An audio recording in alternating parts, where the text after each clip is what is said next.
लग्नाचे दागिने म्हणजे श्रीमंत पेशवाई दागिने, नाशिकचे सुप्रसिद्ध सराफ मयूर अलंकार सराफ।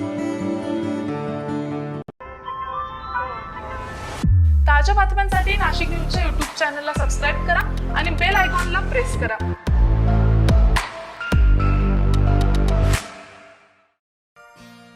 प्रभू रामचंद्रांच्या पदस्पर्शाने पावन झालेली भूमी म्हणून नाशिकची विशेष ओळख आहे। श्रीरामाची नाशिकमध्ये अनेक पुरातन मंदिरं आहेत, त्यातीलच काळाराम मंदिर हे नाशिकचे प्रमुख धार्मिक स्थळ मानलं जातं। संपूर्ण देशभरासह विदेशातून पंचवटीत लोक या ठिकाणी दर्शनासाठी येतात।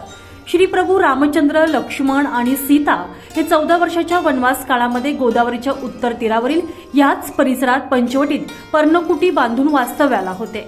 14 वर्षाच्या वनवास काळातील 10 वर्षानंतर सुमारे 2.5 वर्ष श्री प्रभू रामचंद्रांचे वास्तव्य याच परिसरात होते असं अभ्यासक सांगतात। त्यामुळे या मंदिराला विशेष असं महत्त्व प्राप्त झालेलं आहे। मंदिरात प्रभू रामचंद्र, सीता, लक्ष्मण यांच्या काळ्या पाषाणातील मूर्ती आहे। या 3 मूर्ती स्वयंभू असून वालुकामय आणि श्यामवर्ण असल्यामुळे देवते श्री काळाराम म्हणतात। मूर्तीचे अस्तित्व प्राचीन आहे।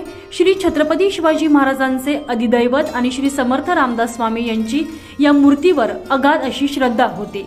श्री रामदास स्वामींनी टाकळीस वास्तव्य करून 12 वर्ष दररोज पंचवटी येथून या मूर्तीची उपासना केली।